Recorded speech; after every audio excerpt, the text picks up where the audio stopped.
When Karina Wessel's desperate phone call reached Elon Musk after 25 years of silence, she had one simple request: save her dying daughter. What seemed like a billionaire's act of charity would soon explode into the most shocking family scandal of the century. Because the girl Elon agreed to help wasn't just a stranger's child. She was family, and the man who tried to destroy her before she was even born was closer to home than anyone imagined. The rain drummed against the tall windows of the Tesla Gigafactory in Austin, Texas. It was Tuesday morning, March 12, 2024. Elon Musk sat at his massive oak desk, looking at plans for the next SpaceX rocket launch. His coffee had gone cold an hour ago, but he didn't notice. He was thinking about Mars again. His phone buzzed. The screen showed a number he didn't know. It started with +127, South Africa. Elon almost ignored it. He got hundreds of calls every day from people wanting money or meetings, but something made him answer. "Hello? Elon?" The voice was soft and shaky. "It's Karina Wessels." Time stopped. Elon's pen fell from his hand and clattered on the desk. 25 years melted away like ice in the Texas sun. He was 17 again, sitting in the Pretoria Boys High School library. He could smell the old books and hear her laugh. Karina Wessels, his first real girlfriend, the girl who listened to his crazy dreams about rockets and space travel. The girl who kissed him goodbye when he left South Africa for Canada. The girl whose heart he broke when he chose his future over their love. "Karina?" His voice came out as a whisper. "Is it really you?" Yes. She was crying now. He could hear it in her voice. "Elon, I know this is strange. I know we haven't talked since you left, but I need your help. I don't know who else to call." Elon stood up and walked to the window. The rain was getting harder. Workers in the factory below moved like tiny ants, building the cars that would change the world. But all he could think about was a teenage girl with bright eyes and wild dreams. "What's wrong?" he asked. "It's my daughter," Karina said. "Her name is Zoe. She's 16. She's brilliant, just like you were. She wants to be an engineer. She talks about space travel all the time." Elon smiled despite the worry in her voice. "She sounds amazing." "She is." Karina's voice broke. "But she's dying, Elon. She has a rare heart problem. The doctors here in Cape Town say she needs a special treatment. It costs $2 million. It's only available in Houston." The smile died on Elon's face. $2 million. For most people, that was impossible. For him, it was nothing. He spent more than that on lunch meetings. "The doctors say she has maybe 6 months without the treatment," Karina continued. "I've tried everything. I sold my car. I took out loans. I asked my family for help. But it's not enough. It will never be enough." Elon closed his eyes. He remembered the last time he saw Karina. They were both 18. She was crying at the airport in Johannesburg. He promised to write letters. He promised to come back. He never did either. "I know I have no right to ask," Karina said. "I know you probably don't even remember me. You're famous now. You're rich. You have your own family. But Zoe is everything to me. She's smart and funny and kind. She deserves a chance to live. She deserves a chance to chase her dreams like you chased yours." "Send me the medical files," Elon said without thinking. "I'll handle everything." Karina gasped. "What?" "The medical files, your daughter's treatment plan, the hospital information. Send it all to my assistant. I'll take care of the money. I'll get the best doctors. I'll fly you both to Houston if needed." "Elon, I can't ask you to—" "You're not asking. I'm offering." His voice was firm now. This was the voice that had built companies and launched rockets. "What's your email?" she told him, spelling it out, slowly. Her voice was still shaking, but now it was from hope instead of fear. "I'll have someone contact you within an hour," Elon said. "We'll get Zoe the help she needs." "Why?" Karina whispered. "Why would you do this for us?" Elon looked out at the rain again. He thought about the scared teenager he used to be, the kid who felt alone and different, the kid who only felt normal when Karina was around. "You believed in me when no one else did," he said. "You listened to my crazy ideas about Mars and rockets. You made me feel like I wasn't weird for dreaming big. Maybe it's time I returned the favor." After they hung up, Elon sat in his chair for a long time. He picked up his phone and started making calls. First to his assistant, then to the best, heart doctors in Houston, then to his private jet company. By lunchtime, everything was arranged. Karina and Zoe would fly to Texas in 2 days. The treatment would start immediately. The money was already transferred. Elon thought he was just helping an old friend. He thought he was saving one girl's life. He had no idea that this simple act of kindness would soon explode into the biggest controversy of his career. He had no idea that Karina had been keeping a secret for 16 years. A secret that would change everything he thought he knew about. His family. He had no idea that helping Zoe would bring reporters from around the world to dig into his past, or that they would find things buried so deep that even he didn't know they existed. All he knew was that somewhere in South Africa, a 16-year-old girl with big dreams and a broken heart was getting a second chance at life. What he didn't know was that she might be the key to healing his own broken heart. The rain kept falling on the windows of the Gigafactory, but for the first time in years, Elon Musk felt like he was doing something that really mattered. Something that had nothing to do with rockets or cars or Mars colonies. Something that was just about being human. Pretoria, South Africa. September 1989, 17-year-old Elon Musk sat alone in the corner of the Pretoria Boys High School library. His nose was buried in a thick book about rocket engines. Around him, other students laughed and talked with their friends. But Elon was always alone. He was the weird kid, the one who talked too much about space travel, the one who got excited about math problems that made other kids groan, the one who spent lunch breaks reading science fiction novels instead of playing rugby. Most days, the loneliness felt like a heavy weight on his chest. But today was different. Today, someone was watching him. Do you really think people will live on other planets? Elon looked up from his book. A girl with long brown hair and kind eyes stood next to his table. She was pretty, but not in the way that made boys act stupid. She was pretty in a smart way. A real way. Not just live there, Elon said, his eyes lighting up. Build cities. Have families. Mars could be humanity's backup plan if something happens to Earth. Other kids would have laughed. Other kids would have called him crazy. But this girl sat down and leaned forward like she really wanted to know more. "Tell me about it," she said. Her name was Karina Wessels. She was in his English class, but they had never really talked before. She was one of the smart kids too, but she had friends. She fit in. She was everything Elon wasn't. Over the next few weeks, they started meeting in the library every day. Karina would bring her homework, and Elon would bring his books about space and science. They would sit at the same corner table and talk about everything. "My dad thinks I'm wasting my time with all this space stuff," Elon told her one afternoon. "He says I should focus on real things, practical things." "What's more practical than saving the human race?" Karina asked.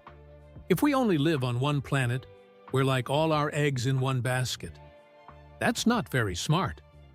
Elon stared at her. No one had ever understood it like that before. No one had ever made him feel like his dreams made sense. "You get it," he whispered. "Of course I get it," she said with a smile.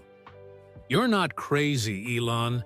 You're just thinking bigger than everyone else." As the months passed, their friendship grew into something more. Karina would save him a seat in classes they shared. She would walk with him between buildings, protecting him from the bullies who liked to push him around. She would listen to his ideas about electric cars and solar power and reusable rockets. "Why are you so nice to me?" Elon asked her one day as they sat under a tree in the school courtyard. "Because you see the future," Karina said. "Most people just see today, maybe tomorrow. But you see what could be. That's special." Their first kiss happened in that same library where they met. It was after school, and they were alone among the dusty books. Elon was showing her a drawing he had made of a Mars colony. Karina looked at the detailed plans, with living areas and gardens and schools. "You really think this will happen?" she asked. "I'm going to make it happen," Elon said. She looked at him with those kind eyes, and suddenly, she was kissing him. It was soft and sweet and perfect. When they pulled apart, Elon felt like he could actually fly to Mars right then. "I believe in you," she whispered. For 8 months, Karina was Elon's whole world. She came to his house and met his difficult father. She defended him when other kids made fun of his accent or his strange ideas. She helped him with his English homework, and he helped her with math. On his 18th birthday, she gave him a present that made him cry. It was a small wooden rocket carved by hand. On the side, she had written, "Reach for the stars," in tiny letters. "It's perfect," Elon said, holding it like it was made of gold. "Promise me something," Karina said. "When you do reach the stars, remember that someone down here always believed you could." But then, everything changed. Elon's plans to leave South Africa became real. He was accepted to universities in Canada. His mother supported the move. His father tried to stop it. But Elon was determined. "Come with me," he begged Karina. "We can build a life together in Canada. We can chase these dreams together." Karina's eyes filled with tears. "I can't. My family needs me here. My mother is sick. I can't just leave." "Then I'll stay," Elon said. "No." Karina shook her head firmly. "You have to go.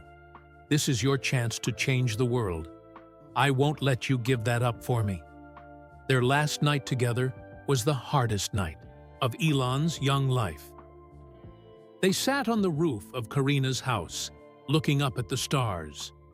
The wooden rocket sat between them. "Promise me you'll change the world," Karina whispered, tears rolling down her cheeks.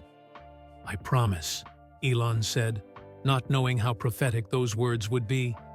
"And promise me you'll be happy. Really happy. Not just successful, but happy." That was harder to promise.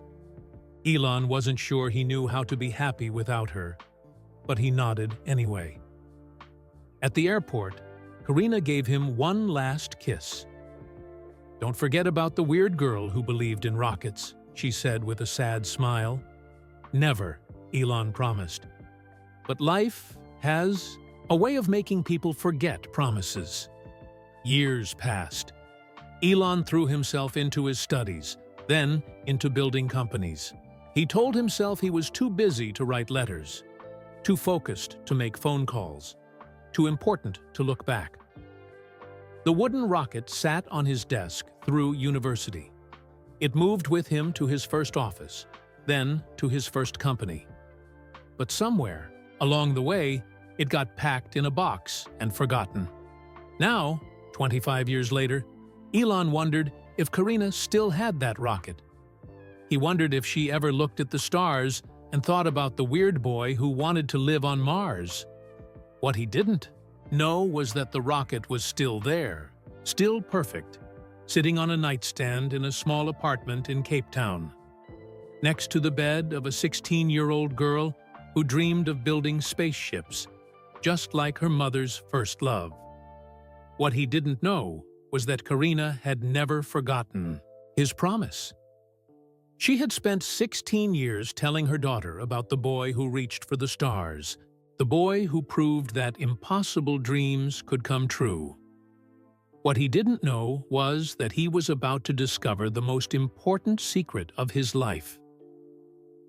Cape Town, South Africa. March 2024, 16-year-old Zoe Wessels lay in her hospital bed, listening to the steady beep of the heart monitor. Each beep reminded her that her heart was failing. Each beep was a countdown to something she tried not to think about. The walls of her small hospital room were covered with pictures, not pictures of pop stars or movie actors like other girls her age. Zoe's walls were covered with SpaceX rockets, Tesla cars, and photos of Mars taken by rovers. In the center of it all was a big poster of Elon Musk standing next to a Falcon Heavy rocket. Her mother thought it was just a teenage crush on a famous person. But Zoe knew the truth. It was something much deeper than that. On her bedside table sat a small wooden rocket. It was old and worn, but Zoe treated it like treasure. Her mother had given it to her when she was little, along with stories about a boy who dreamed of reaching the stars. That boy grew up to change the world, her mother would say. He proved that impossible dreams can come true. What her mother didn't know was that Zoe had been writing letters to that boy for 2 years. Letters she sent to SpaceX headquarters in California. Letters she never expected to get answers to, but needed to write anyway. Dear Mr. Musk, her latest letter began. My name is Zoe Wessels. I'm 16 years old and I live in Cape Town. I want to be an aerospace engineer like you. I know you're busy changing the world, but I wanted to tell you something.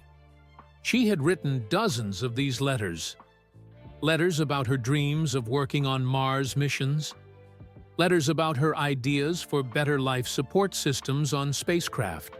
Letters about how his companies inspired her to study harder, even when kids at school called her weird for loving math and science. She never told her mother about the letters. How could she explain that writing to Elon Musk felt like writing to family? A soft knock on the door interrupted her thoughts. Dr. Sarah Chen, her heart doctor, came in with her mother close behind. Both women looked worried. How are you feeling today, Zoe? Dr. Chen asked, checking the machines around her bed. The same, Zoe said. Tired. Like my heart is working too hard just to keep me alive. Dr. Chen nodded sadly. She was a kind woman who always told the truth, even when the truth was scary. Zoe, we need to talk about your condition, she said, pulling up a chair. Your mother and I have been discussing treatment options. Zoe sat up straighter. She had been waiting for this conversation. The conversation about how much time she had left. The tests show that your heart muscle is getting stiffer, Dr. Chen explained. It's called restrictive cardiomyopathy. Your heart can't pump blood the way it should. Without treatment, the condition will get worse quickly. How quickly? Zoe asked. Her mother started crying quietly. Maybe 6 months, Dr. Chen said softly. Maybe less. 6 months. Zoe looked at her poster of Elon Musk and the rocket. 6 months wasn't enough time to become an engineer. It wasn't enough time to work on Mars missions. It wasn't enough time for anything. But there is hope, Dr. Chen continued. There's a new gene therapy treatment in Houston, Texas. It could fix the genetic problem that's causing your heart condition. The success rate is about 80%. That sounds amazing, Zoe said. When can we do it? Dr. Chen and her mother exchanged looks. The kind of look that meant bad news was coming. The treatment costs $2 million, her mother said, her voice breaking. Our insurance won't cover it because it's still experimental. I've tried everything, Zoe. I've called everyone I know. I've applied for loans, but we just don't have that kind of money. $2 million. To Zoe, it might as well have been $2 billion. Her mother worked as a nurse. They lived in a small apartment. They had never been rich. What if I don't do the treatment? Zoe asked. Don't talk like that, her mother said quickly. I'm not giving up, Mom. I just want to know all my options. Dr. Chen looked uncomfortable. Without treatment, your heart will continue to weaken. Eventually, it will stop working. Zoe nodded. She had suspected as much. She looked at the wooden rocket on her nightstand and made a decision that surprised everyone. Mom, I need to tell you something. Something I've been keeping secret. Her mother wiped her tears and sat on the edge of the bed. What is it, sweetheart? I know who my father is. The room went completely silent. Even the heart monitor seemed to beep more quietly. What do you mean? Her mother whispered. I found the DNA test results in your papers 6 months ago. I did some research on my own. Zoe's voice was calm, but her hands were shaking. I know my father isn't the man who died in the car accident when I was little. I know you made that story up to protect me. Her mother's face went white. Zoe, I can explain. You don't have to explain anything, Mom. I understand why you lied. But I need to know the truth now. Especially if I'm going to die. Dr. Chen quietly excused herself, sensing this was a private family moment. When they were alone, Zoe's mother took her hand. How did you figure it out? The dates didn't add up, Zoe said. My birthday is exactly 9 months after Elon Musk left South Africa for Canada. The same Elon Musk you used to tell me stories about. The same one whose rocket sits on my nightstand. Her mother started crying harder. I never meant for you to find out this way. Is he really my father? Zoe asked. No, her mother said firmly. But the truth is more complicated than that. Zoe frowned. What do you mean? Her mother looked out the window at the mountains surrounding Cape Town. After Elon left, I was heartbroken. I made some bad choices. I got involved with someone I shouldn't have. Someone powerful. Someone married. Who? Her mother's voice became very quiet. Elon's father, Elon Musk.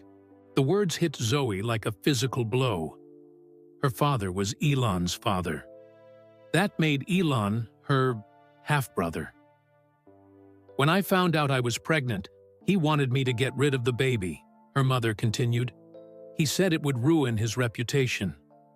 When I refused, he gave me money to move away and never contact him again.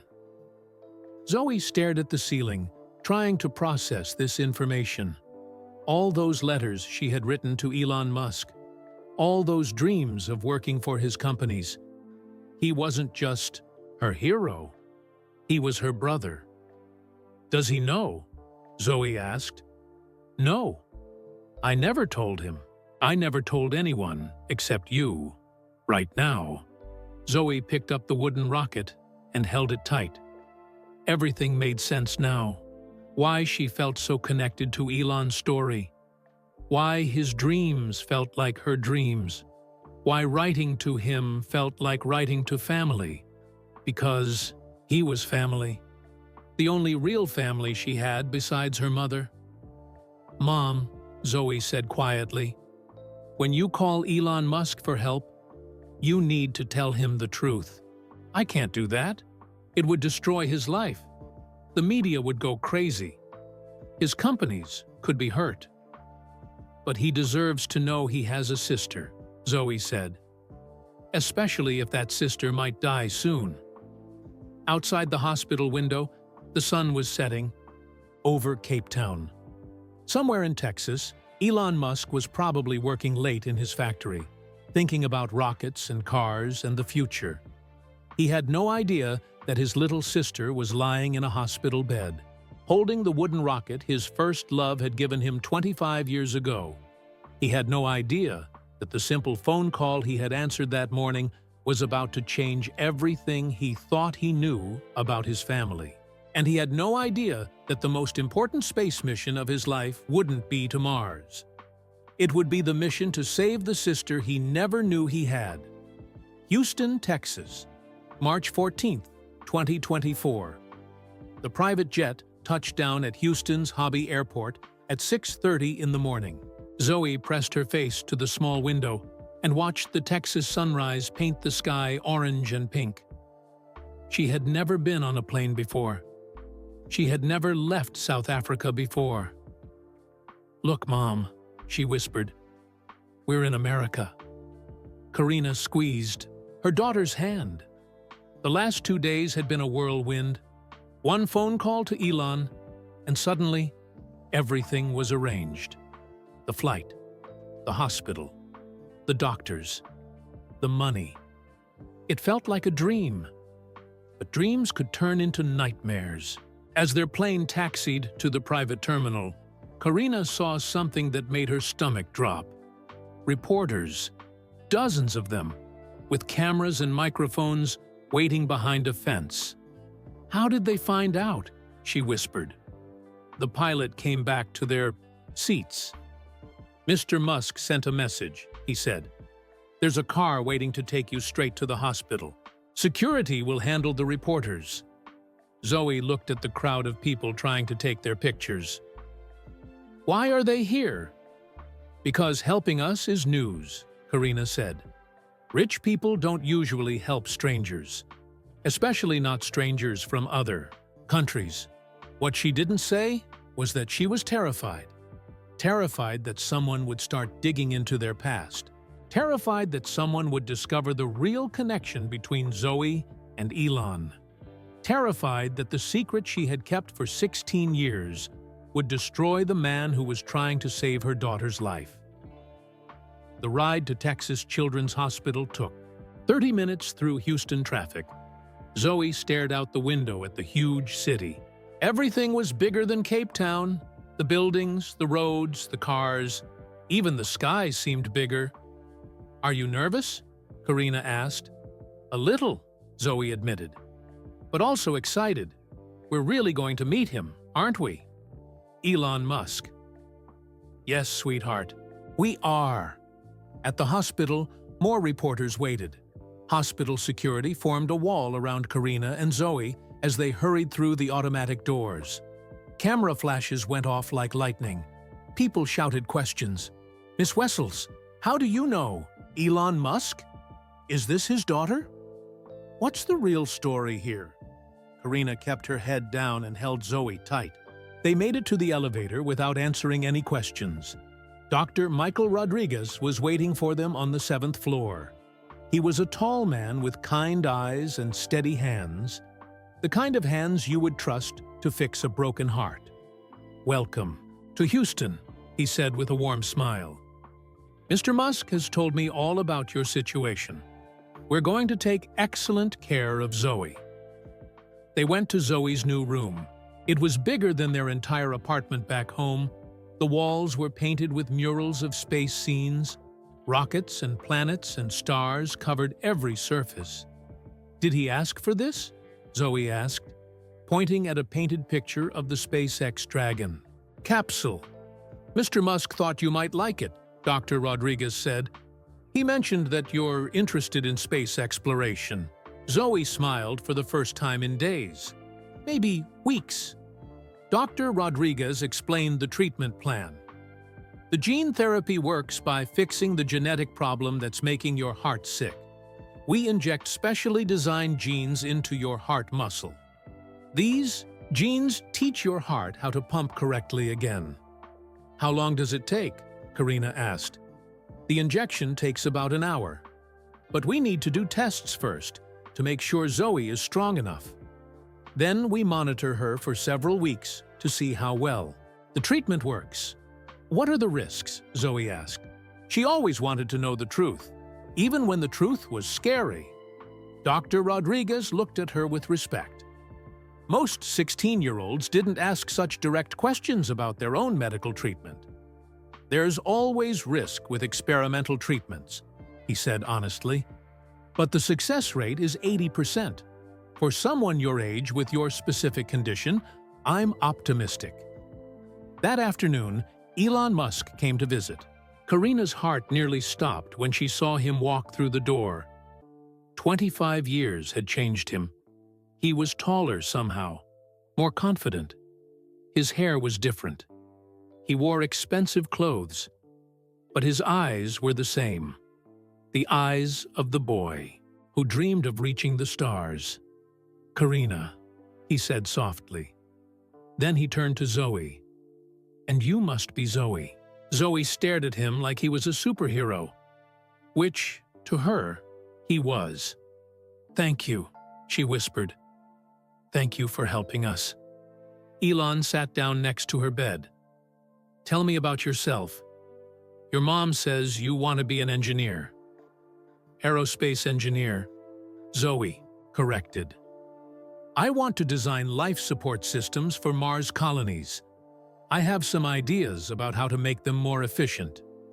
Elon's eyes lit up. "Really? Tell me about these ideas."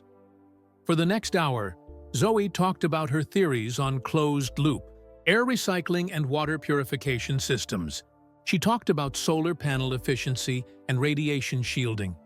She talked like a professor, not a sick teenager. Elon listened to every word. He asked questions. He challenged her ideas. He treated her like a colleague, not a child. "You know," he said finally, "we could use someone with your thinking at SpaceX. Have you considered applying for our internship program?" Zoe's eyes filled with tears. "I might not live long enough to apply." "Don't talk like that," Elon said firmly. "Dr. Rodriguez is the best heart doctor in the world. This treatment is going to work. You're going to live to see humans walking on Mars." "Do you really think so?" "I know so. And when that happens, some of the technology that keeps them alive will be based on your ideas." After Elon left, Zoe was quiet for a long time. Finally, she turned to her mother. "He's exactly like I imagined he would be," she said. "What do you mean?" "Smart, kind. He treats people like they matter, even sick kids in hospital beds." Karina felt a stab of guilt. Elon was being so generous, so caring, and she was keeping a huge secret from him. A secret that would change everything between them. "Mom," Zoe said quietly, "you have to tell him." "Tell him what?" "The truth. About who I really am. About why I feel so connected to him. It's not fair to keep it secret when he's saving my life." Karina looked out the window at the Houston skyline. Somewhere out there, reporters were digging into their story, trying to figure out why Elon Musk would personally help a random girl from South Africa. "What if telling him makes things worse?" she asked. "What if not telling him makes things worse?" Zoe replied. That night, Karina couldn't sleep. She walked the hospital halls, thinking about the choice she had to make. Tell Elon the truth and risk destroying his life, or keep the secret and risk destroying their chance at a real relationship. Outside Zoe's room, she could hear her daughter talking quietly to someone on the phone.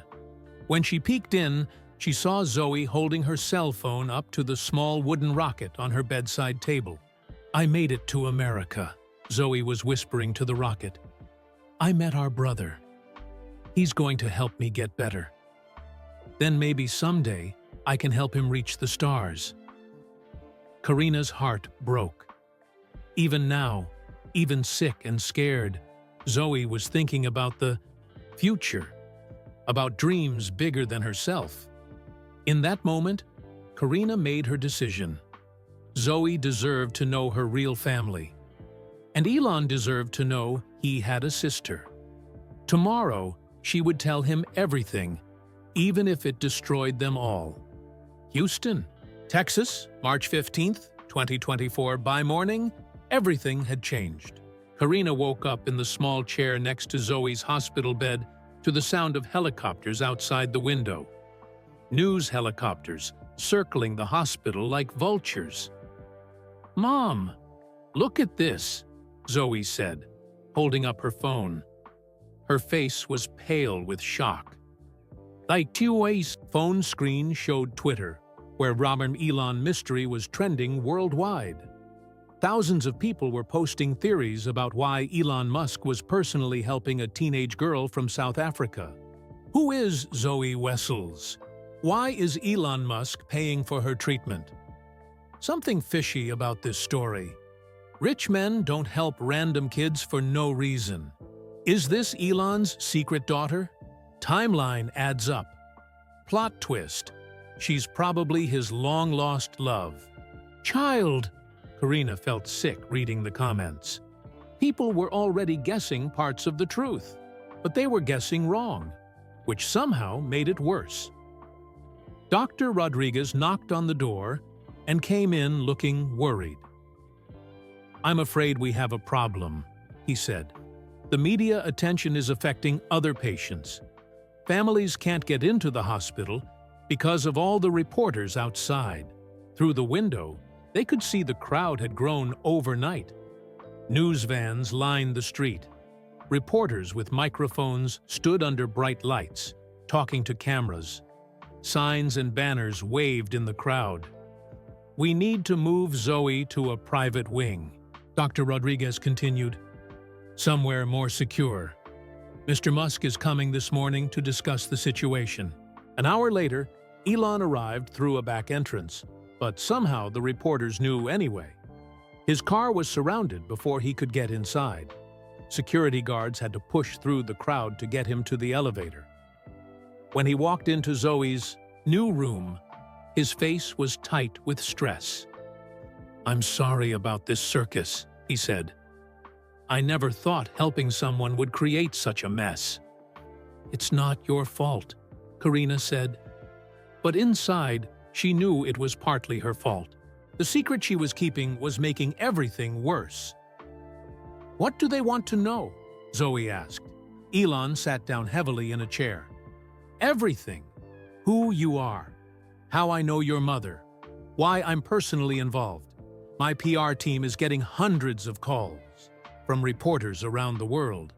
He pulled out his phone and showed them some of the headlines. Elon Musk's secret. Billionaire's mystery connection to South African teen. The girl who made Elon cry. Inside the hospital room that shocked the world. Exclusive. Photos show emotional reunion between Musk and unknown woman. "They have pictures of us?" Karina asked, horrified. "Someone at the airport took photos with a long camera lens," Elon explained. "The pictures show us hugging when you arrived. Now everyone thinks we're involved romantically."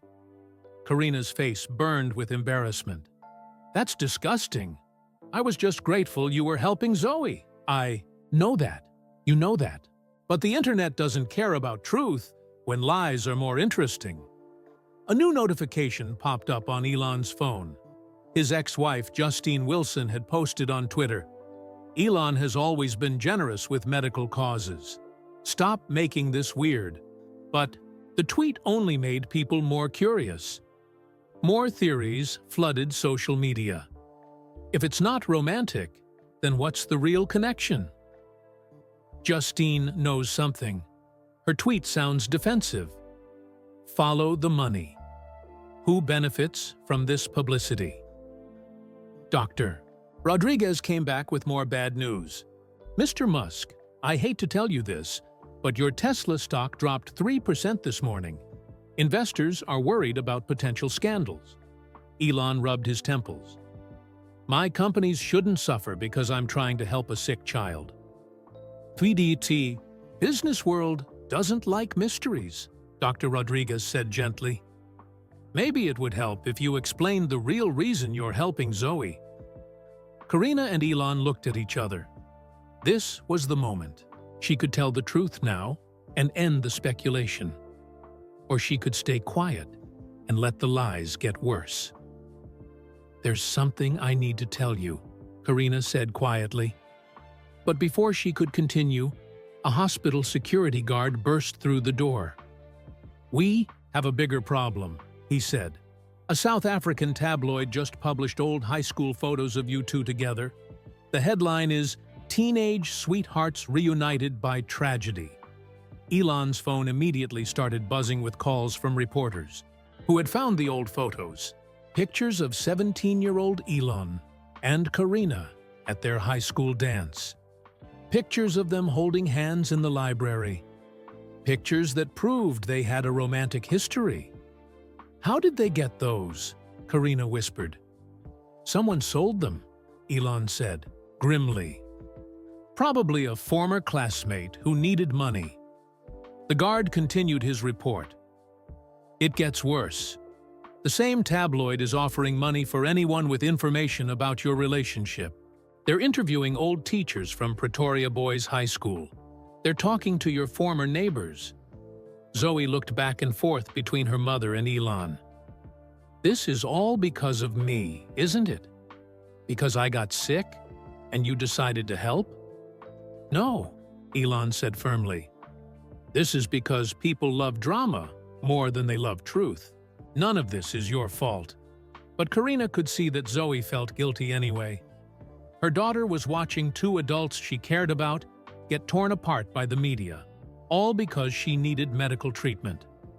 What if I just go home? Zoe said quietly. What if we forget about the treatment and go back to Cape Town? Then the reporters will leave you alone. Absolutely not, Elon said. You're getting that treatment. I don't care if my stock drops to zero. I don't care if every reporter in the world camps outside this hospital.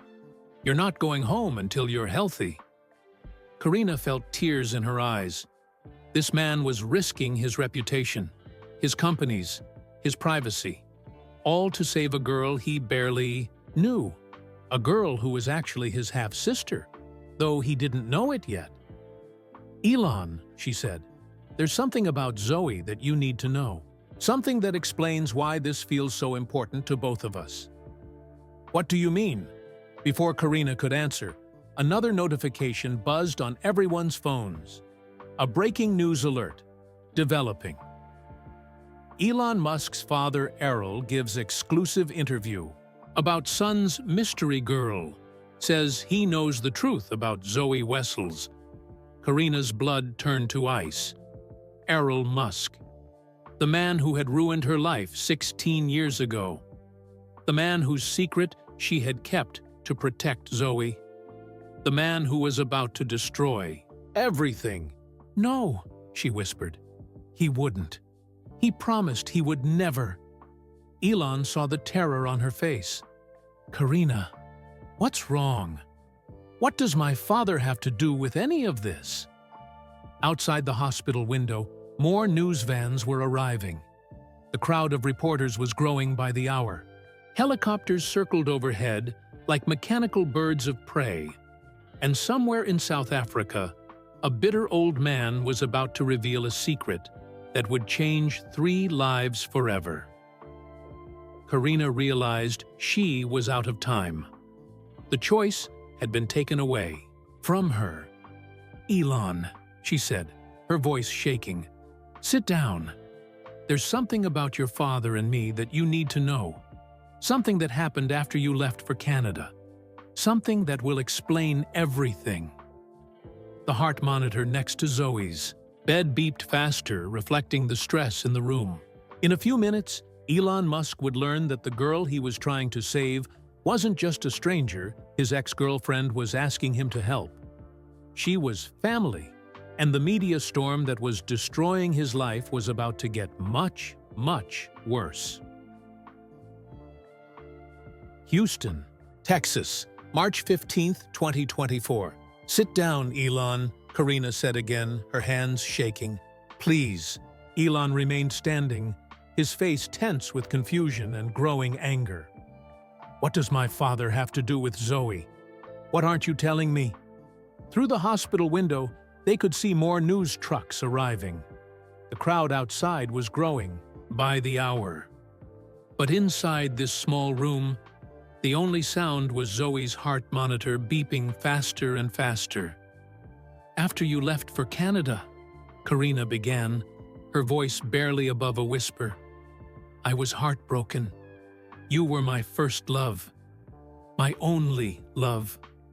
When you got on that plane, I felt like my world ended. Elon's expression softened slightly. Karina, I'm sorry. I know I hurt you. But I had to leave. You understood that? I did understand. But understanding didn't make the pain go away. Karina looked at Zoe, who was listening with wide eyes. I was 18, and alone, and lost. I made some very bad choices. What kind of choices? Karina closed her eyes, remembering those dark months after Elon left. The depression, the loneliness. The older man who seemed to understand her pain. Your father came to see me about a month after you left, she said. He said he was worried about me. He said you had asked him to check on me. Elon frowned. I never asked him to do that. I know that now. But I was 18 and grieving, and he was kind to me. He brought me flowers. He took me to dinner. He told me stories about you as a little boy. Karina's voice cracked. He made me feel less alone. The heart monitor was beeping so fast now that Dr. Rodriguez appeared in the doorway, looking concerned. But he saw the serious conversation happening and quietly backed away. Elon's face was getting pale. Karina, please tell me you're not saying what I think you're saying. He was 42 years old. I was 18. I should have known better, but I was so hurt and confused. He told me he understood my pain because he had lost his first love too.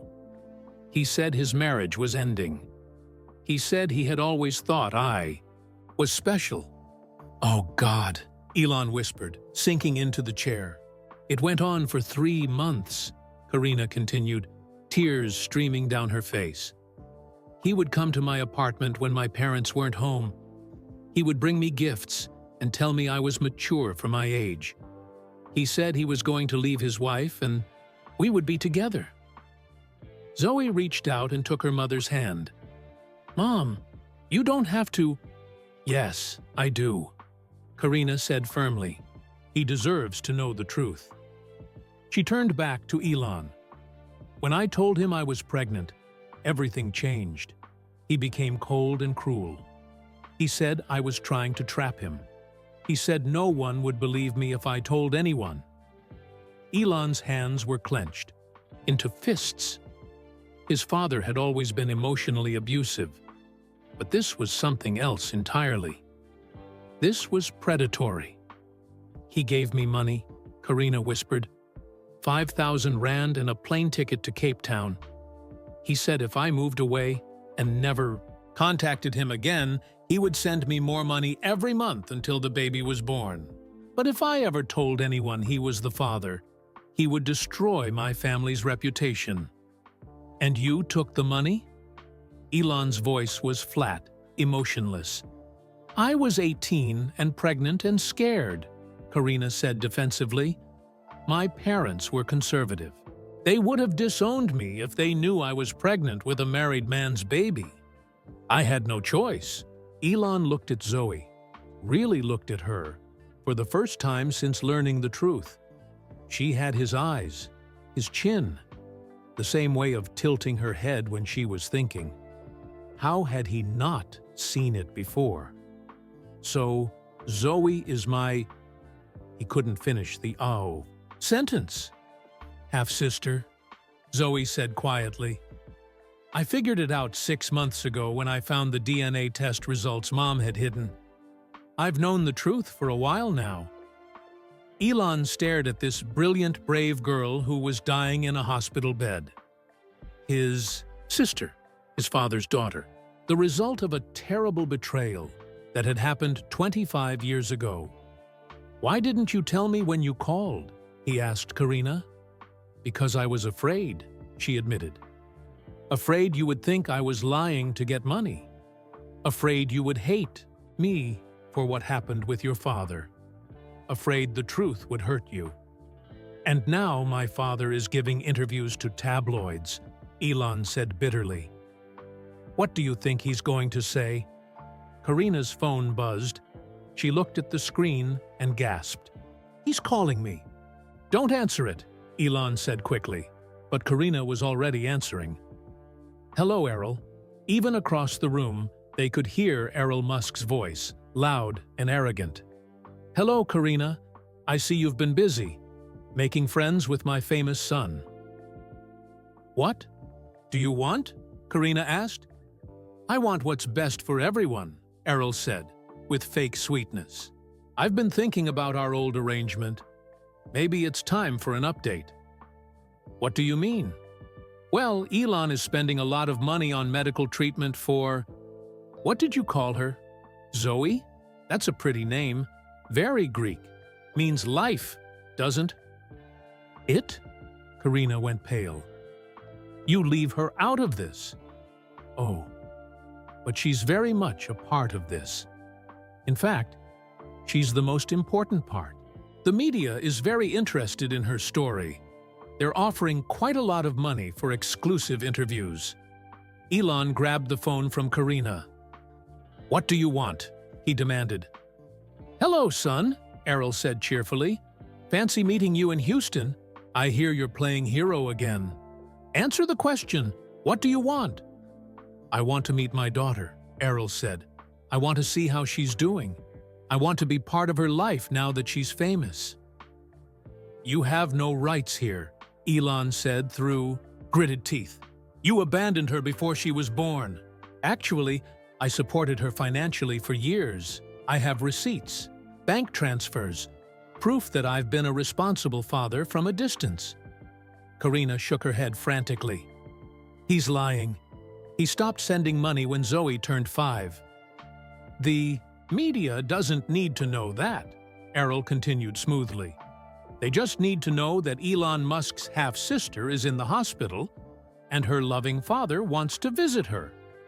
If you come near this hospital, Elon started, you'll what? Have me arrested? For wanting to see my own daughter? The daughter I've been quietly supporting while you became famous? The media would love that story. Zoe had been listening to this conversation with growing anger. Finally, she reached for the phone. Give me that, she said. Zoe, no. Karina tried to stop her, but Zoe was already talking. Is this Elon Musk? Well, hello there. Errol's voice became oily and fake-friendly. You must be Zoe. I'm your father, sweetheart. I've been wanting to meet you for so long. You're not my father, Zoe said coldly. You're a sperm donor who tried to force my mother to get rid of me. You abandoned us when I was 5 years old, and now you want to use my medical crisis to get attention and money. Now, Zoe, that's not fair. Here's what's going to happen, Zoe interrupted, her voice strong despite her weak heart. You're going to leave us alone. You're not going to give any interviews. You're not going to come to Houston, because if you do, I'll tell every reporter in the world exactly what kind of man you really are. You don't understand the situation. Little girl, I understand perfectly. You're a predator who seduced an 18-year-old girl when she was vulnerable. You tried to make her get rid of me when I became inconvenient. And now you want to profit from the fact that your son is trying to save my life.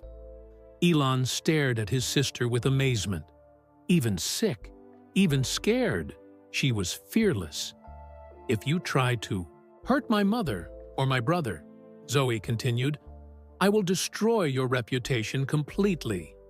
I may be dying, but I'm not helpless, and I have nothing left to lose." She hung up the phone and handed it back to Karina. The room was silent, except for the heart monitor still beeping rapidly. Finally, Elon spoke. "You called me your brother." Zoe smiled weakly. "That's what you are, isn't it?" "Yeah," Elon said softly. "I guess it is."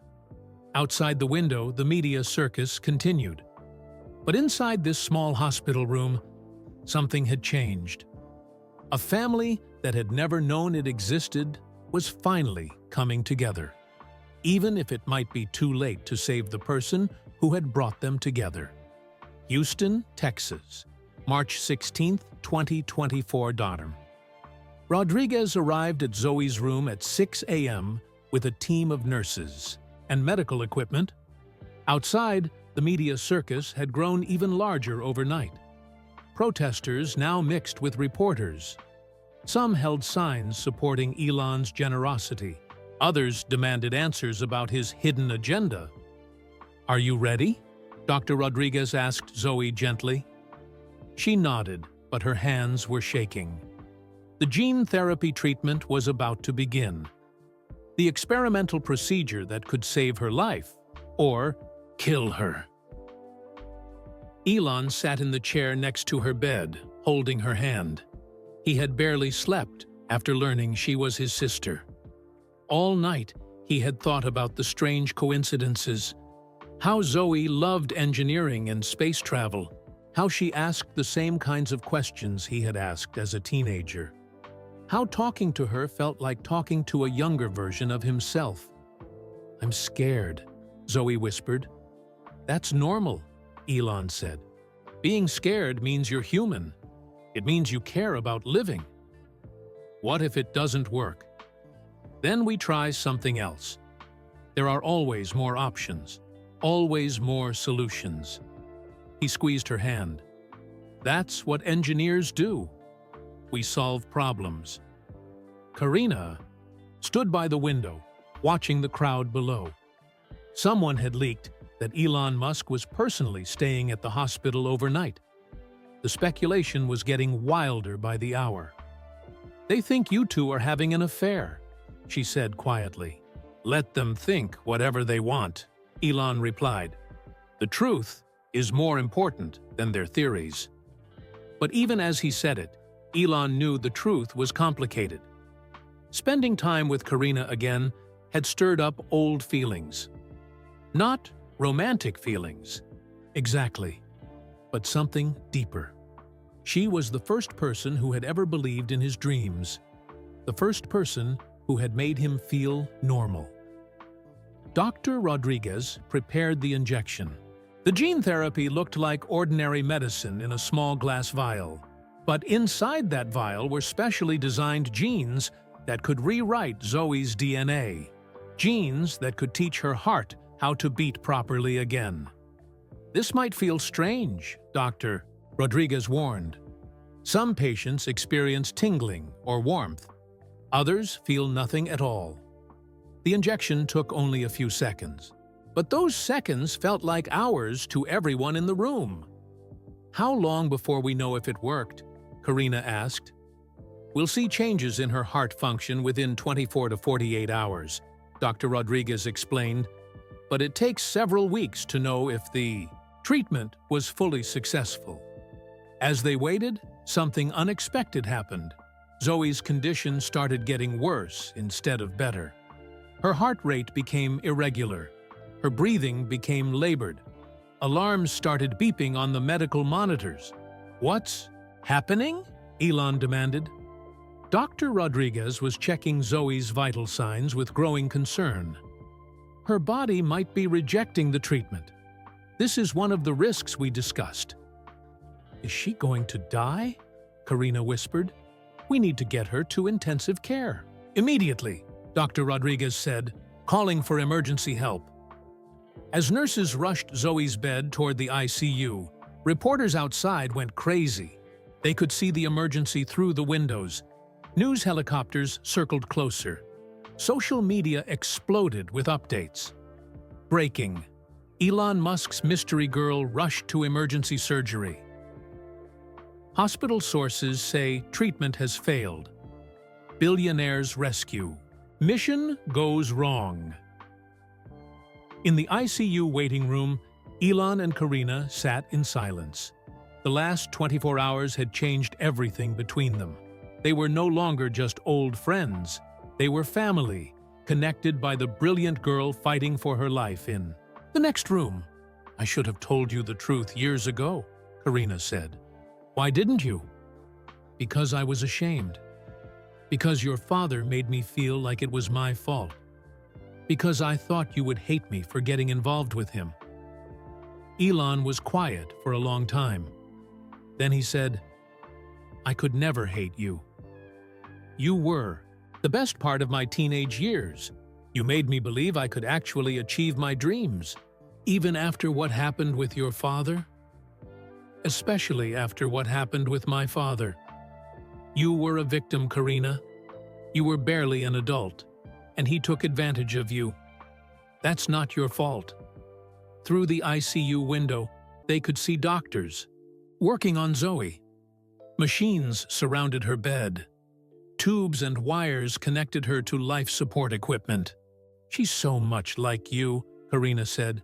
"Smart and stubborn and full of impossible dreams." "She's stronger than I was at her age," Elon replied. "Did you hear how she talked to our father on the phone? She wasn't afraid of him at all. She's been preparing for that conversation her whole life. She's known the truth about him since she found those DNA test results."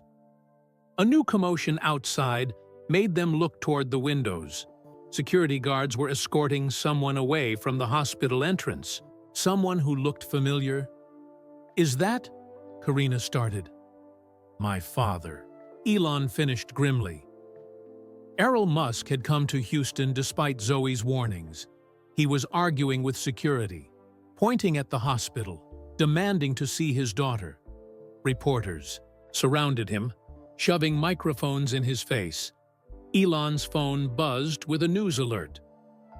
Elon Musk arrives in Houston, demands to see hospitalized daughter. "He's really doing this," Karina said in disbelief. "Even now, when she's fighting for her life, he's making it about himself." "That's who he is," Elon said bitterly. "He's incapable of thinking about anyone else." Dr. Rodriguez appeared in the waiting room, his face serious. "I need to talk to you both." "How is she?" Karina asked, jumping to her feet. "Stable for now, but the gene therapy isn't working the way we hoped. Her heart is rejecting the treatment. We need to try a different approach." "What kind of approach?" Elon asked.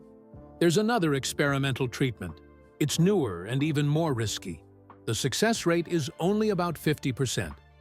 50%. A coin flip between life and death." "What happens if we don't try it?" Karina asked. "Without intervention, the rejection will continue. Her heart will fail within days, maybe hours, and if we do try it, there's a 50% chance it saves her life, and a 50% chance it kills her immediately." Elon and Karina looked at each other.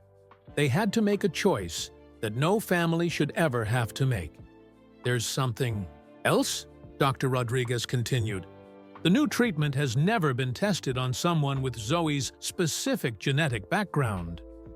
We would need detailed family medical history to minimize the risks." "What kind of family history?" Elon asked. "Information about both parents. Heart conditions, genetic disorders, reactions to medications.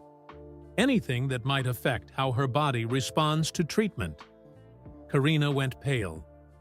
"We would need information from Errol. Your father is downstairs demanding to see Zoe anyway," Dr. Rodriguez said to Elon. "Maybe this is an opportunity." "Absolutely not," Elon said immediately. He's not getting near her. Elon, Karina said quietly. What if his medical information could save her life? He'll use it as leverage. He'll demand access to Zoe in exchange for the information. Then maybe we give him what he wants. Maybe we let him see her, if it means she lives. You can't be serious. I'm completely serious. That man is a monster, but he's also the only person who has the medical information we need. If seeing Zoe for 5 minutes could save her life, then we have to consider it. Through the window, they could see Errol still arguing with security, still playing the role of concerned father for the cameras. There's more, Dr. Rodriguez said hesitantly. The experimental treatment requires family consent. Since Zoe is a minor and this is experimental, we need permission from both biological parents. The room went silent. You're saying we need his signature? Elon asked. Unless you can prove he's unfit as a parent, yes. The law requires both parents to consent to experimental treatments for minors. Elon felt rage building in his chest. His father had abandoned Zoe before she was born, had refused to acknowledge her existence for 16 years, and now the law was giving him power over her life. There has to be another way, he said. There is, Dr. Rodriguez replied. Zoe could refuse treatment entirely. She's old enough to make that decision for herself. They all looked toward the ICU, where Zoe lay connected to machines, fighting for every breath. We have to ask her, Karina said finally. It's her life, her choice. She's 16 years old, Elon protested. She shouldn't have to choose between dying and letting that man have power over her. But she does have to choose, Karina said sadly, because that's the situation we're in. As if she could hear them talking about her, Zoe's eyes opened in the ICU. She looked around, confused and scared, until she saw them through the window. She raised one weak hand and waved, and in that moment, Elon realized that no matter what, it cost him personally. He would do anything to save his sister's life, even if it meant dealing with his father, even if it meant giving Elon Musk exactly what he wanted. Houston, Texas, March 17, 2024, 8:03 a.m., Zoe's condition took a turn for the worse. The machines in the ICU started beeping frantically. Nurses rushed into her room.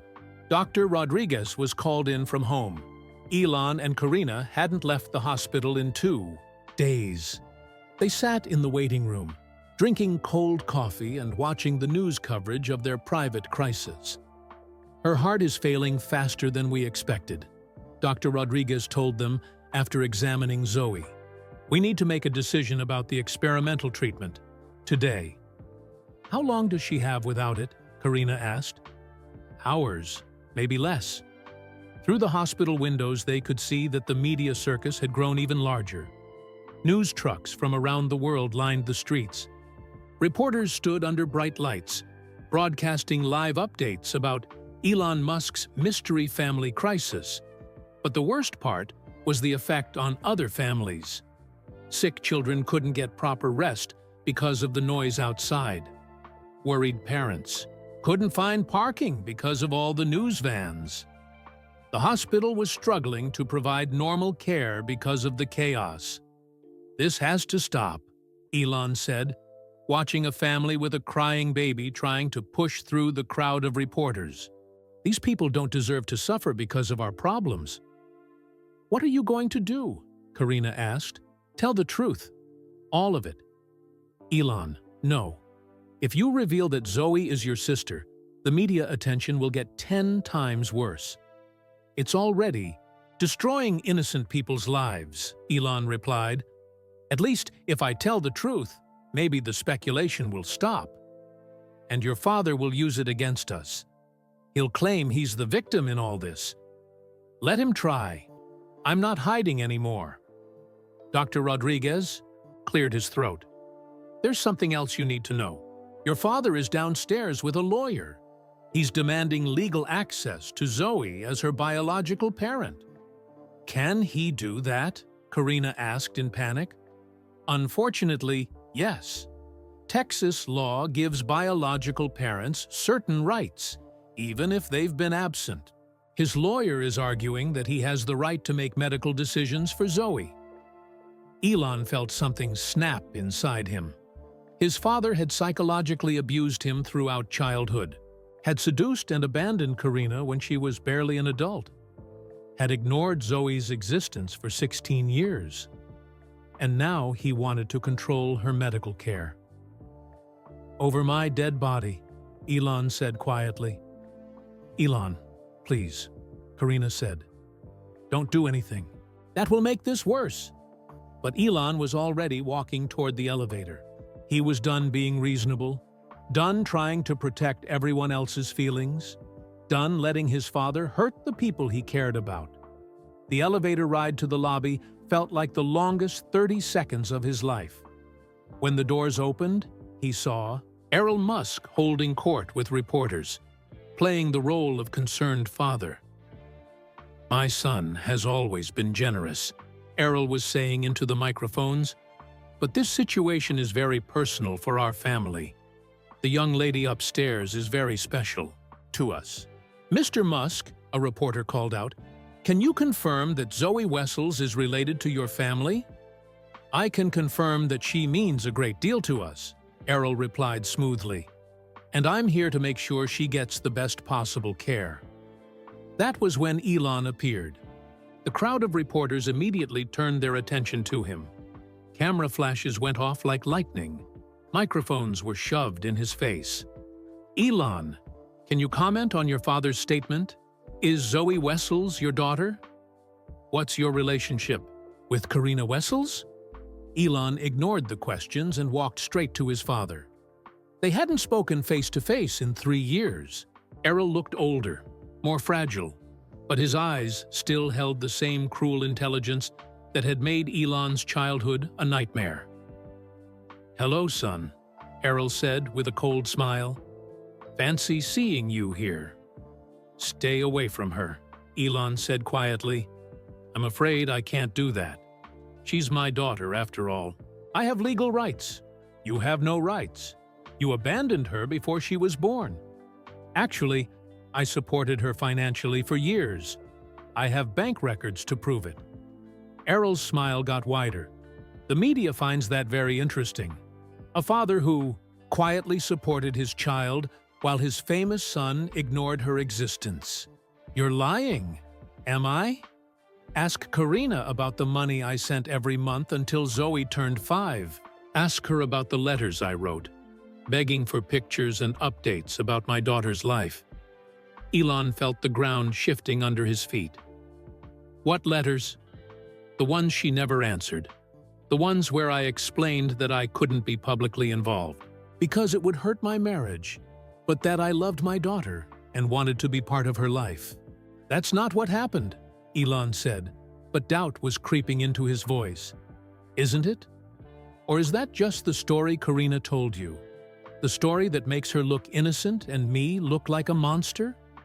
The reporters were recording every word.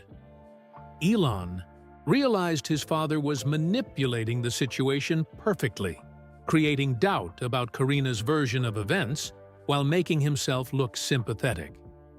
"Even if that's true," Elon said, "you stopped contacting her when she was 5. You've ignored her for 11 years because Karina threatened to call the police if I came near them again. She said if I tried to see Zoe, she would claim I had assaulted her. What choice did I have?" "You're lying," Elon repeated, but his voice was weaker now. "Am I? Why don't we ask Karina herself?" Errol gestured toward the hospital entrance, where Karina had just appeared. She looked terrified, surrounded by reporters and camera crews. "Miss Wessels!" a reporter shouted. "Can you comment on Elon Musk's claims about supporting your daughter financially? Did you threaten to accuse him of assault to keep him away. From Zoe? Is it true that he tried to maintain contact for years? Karina's face went white. She looked at Elon, then at Errol, then at the dozens of cameras pointed at her. She started, then stopped. Tell them, Karina, Errol said gently. Tell them about the money. Tell them about the letters. The money stopped when she was 5, Karina said quietly. Because you threatened me, Errol replied. Because you said you would destroy my reputation if I didn't disappear from Zoe's life. That's not... It wasn't like that. But Elon could see the truth in her face. There was more to the story than she had told him. Maybe Errol really had tried to maintain some contact. Maybe Karina really had threatened him to keep him away. You see, Errol said to the cameras, I'm not the monster everyone thinks I am. I'm just a father who has been kept away from his daughter by a woman who wanted to punish me for a relationship that ended badly. That's not true, Karina said, but her voice was shaking. Then why don't we let Zoe decide? Errol suggested. She's 16 years old enough to choose which parent she wants to trust with her medical care. She's unconscious, Elon said. Then we wait for her to wake up. We let her hear both sides of the story. We let her choose whether she wants her father involved in her treatment or not. The reporters were eating it up. This was better than any soap opera. A family drama playing out in real time, with a dying teenager at the center of it all. There's just one problem with your story, a voice said from behind them. Everyone turned. Zoe was standing in the hospital. Doorway, connected to a portable IV stand, but very much awake. She looked weak and pale, but her eyes were sharp with anger. Zoe! Karina rushed toward her. You shouldn't be out of bed. I heard the commotion, Zoe said, looking directly at Errol. I wanted to meet my so-called father in person. The crowd of reporters went silent, sensing that something dramatic was about to happen. Zoe walked slowly toward Errol, dragging her IV stand behind her. When she was close enough to touch him, she stopped. So you're the man who tried to force my mother to abort me, she said clearly, loud enough for every microphone to pick up. Now, Zoe, Errol started. That's not the man who abandoned us when I was 5 years old because maintaining contact was inconvenient. Your mother threatened the man who is now trying to use my medical crisis to get attention and sympathy from the media. Errol's confident smile was starting to crack. I'm your father. I have rights. You're not my father, Zoe said firmly. You're a sperm donor who tried to erase me before I was born. My real family is right here. She gestured to Elon and Karina. The people who actually care whether I live or die. I care about you, Errol protested. No, you don't. If you cared about me, you wouldn't be turning my medical emergency into a media circus. You wouldn't be causing problems for the hospital when they're trying to save my life. You wouldn't be making this about you when I'm the one who might die. The reporters were frantically scribbling notes and adjusting their cameras. This was the confrontation they had all been waiting for. I have legal rights, Errol said again, but he sounded desperate now. Yes, you do, Zoe replied. And I'm about to use mine. She turned to face the cameras directly. My name is Zoe Wessels. I'm 16 years old, and I'm dying of heart failure. The man standing next to me claims to be my father, but he's never been part of my life by his own choice. He's here now because my brother is famous, and helping me has gotten media attention. The crowd was completely silent, except for the clicking of camera shutters. I'm old enough under Texas law to make my own medical decisions, Zoe continued, and I choose to refuse any medical treatment that requires this man's consent. I would rather die than give him power over my life. Zoe, no, Karina whispered. I've made my choice, Mom. I won't let him hurt our family anymore. And with that, Zoe turned around and walked back into the hospital, leaving Elon Musk standing alone in front of the cameras, exposed as the manipulative man he really was. But her brave stand had just sentenced herself to death, and everyone knew it. Houston, Texas, March 17, 2024. The video of Zoe confronting Elon Musk went viral within minutes. And Zoe Strong started trending worldwide. People shared her words about choosing dignity over survival, about refusing to let a predator control her life, even if it meant death. But inside Texas Children's Hospital, the reality was much darker than the inspiring headlines. Her heart function has dropped to 15%. Dr. Rodriguez told Elon and Karina in the quiet ICU waiting room. Without the experimental treatment, she has maybe 6 hours left. 6 hours. Elon stared at the clock on the wall. 4:30 p.m. By midnight, his sister might be gone forever. There has to be another option, he said desperately. Some other treatment that doesn't require his consent. I've contacted every heart specialist in the country, Dr. Rodriguez replied. This experimental gene therapy is her only chance. And Texas law is clear. We need both biological parents' signatures for minors.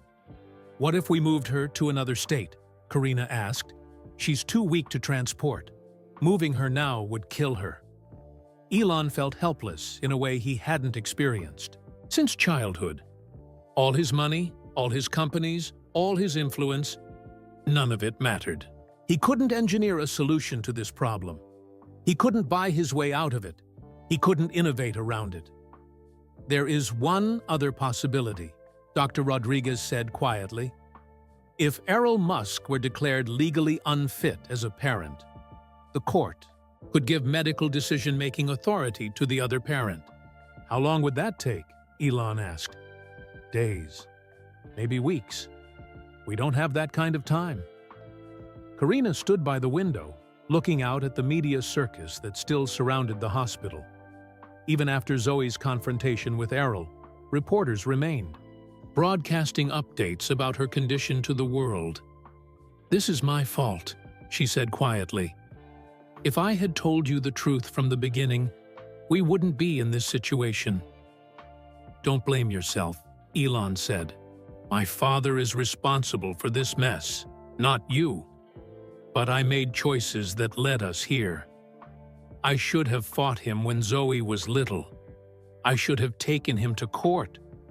I should have... You were protecting your daughter the best way you knew. How?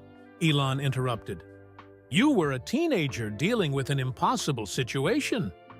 Over the past 3 days, something unexpected had happened between Elon and Karina. The crisis had brought them closer together in ways neither had anticipated.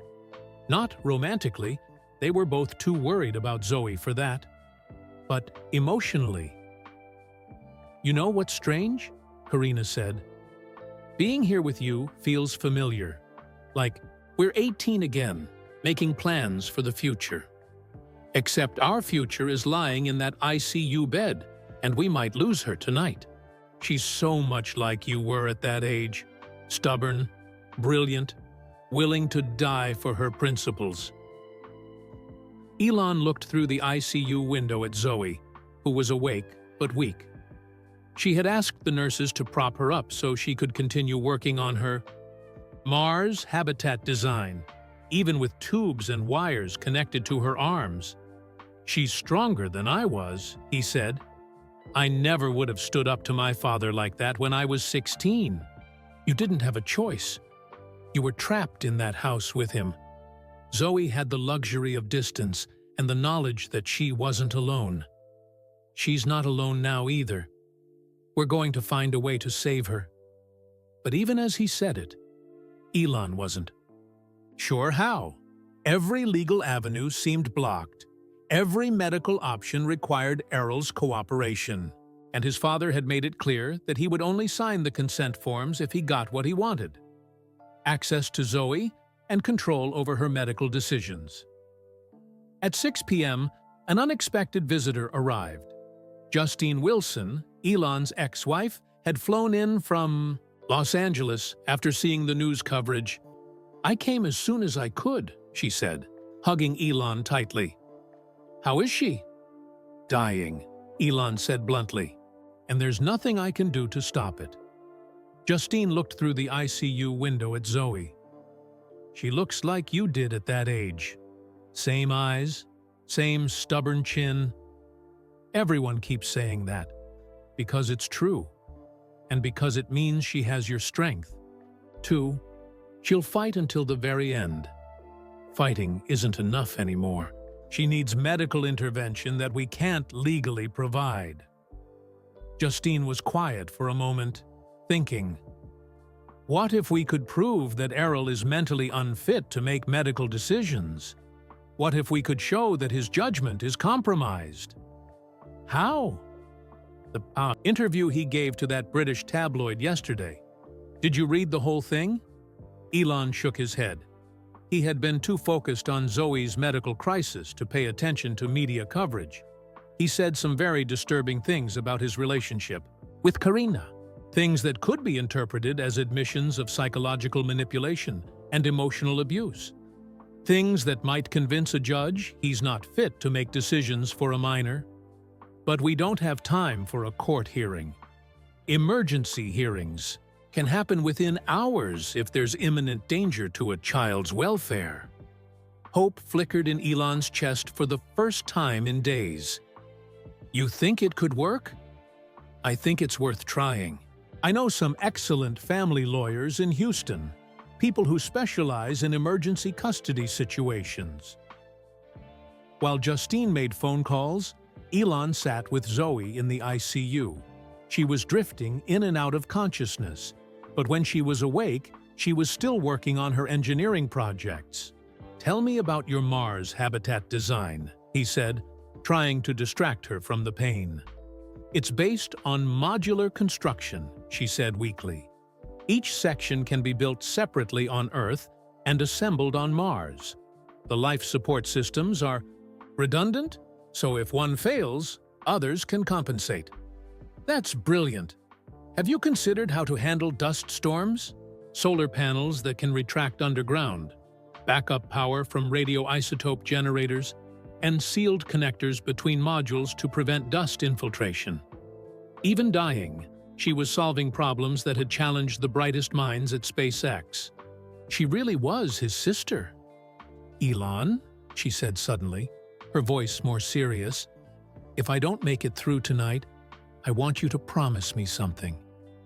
Don't talk like that. You're going to be fine. Promise me you'll use my Mars habitat designs. Promise me that when humans finally get to Mars, some of the technology that keeps them alive will be based on my work." "I promise," he said, tears in his eyes. "But you're going to be there to see it yourself. You're going to be part of the team that makes it happen." "I hope so. But if not, at least I'll know that my ideas mattered, that my life meant something."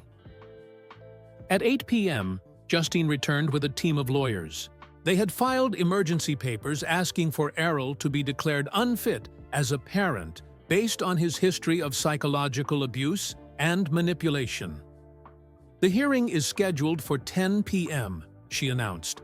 "Emergency session. If we can convince the judge that Errol poses a danger to Zoe's welfare, the court can override his parental rights." "What are our chances?" Karina asked. "Honestly? Maybe 50-50. It depends on the judge and how well we can present our case." 50-50. The same odds as the experimental treatment itself. At 9:30 p.m., they received devastating news. Errol's lawyers had filed a counter-motion claiming that Elon was trying to steal parental rights for financial gain. They argued that Elon wanted to control Zoe's medical decisions so he could use her recovery for positive publicity. "They're saying you're exploiting her illness for PR purposes," the lawyer explained. They're claiming this whole situation is a publicity stunt designed to make you look generous while hiding your family's real dysfunction. That's insane, Elon said. Maybe, but Errol's lawyers are very good, and they have evidence that could be damaging to your case. What kind of evidence? Photos of you and Karina together over the past few days, hospital staff reports about intimate conversations. They're arguing that your real motivation isn't helping Zoe. It's rekindling a romantic relationship with her mother. Elon felt the world spinning around him. His father was using even their grief and worry as weapons against them. Are they right? Karina asked quietly. Is that part of why you're doing this? Elon looked at her. Really looked at her. For the first time, in days. She was still beautiful. But more than that, she was still the person who had believed in his dreams, when everyone else thought he was crazy. Being with her again felt like coming home to a part of himself he had lost. Maybe, he admitted. But that doesn't change the fact that Zoe is my sister, and she's dying. The court hearing starts in 20 minutes, the lawyer announced. We need to decide how to handle these accusations. Through the ICU window, they could see Zoe's condition deteriorating. Her heart monitor showed increasingly irregular rhythms. The machines keeping her alive were working harder and harder. There's something else, Dr. Rodriguez said, appearing in the doorway. I just received a call from a researcher in Switzerland. Dr. Elena Kovac has been following Zoe's case through the media coverage. She thinks she might be able to help. How? Elon asked. She's developed a completely different treatment approach, something that doesn't require parental consent, because it's classified as emergency intervention rather than experimental therapy. What's the catch? Karina asked. She would need to examine Zoe in person, and her treatment has never been tested on humans. The risks are completely unknown. Another impossible choice. Trust an untested treatment from a foreign doctor or fight a legal battle they might not win while Zoe's heart failed. How soon could this Dr. Kovac get here? Elon asked. She's already on her way. Her plane lands in 2 hours. Elon looked at the clock. 9:45 p.m. The court hearing was about to start. Dr. Kovac would arrive around midnight, and Zoe had maybe an hour or two left to live. Everything would be decided in the next few hours, whether Zoe lived or died, whether their family could survive the truth about their past, whether love was strong enough to overcome the damage that Elon Musk had done to all their lives. As they prepared to walk into the emergency court hearing, Elon realized that this wasn't just about saving Zoe anymore. It was about saving all of them.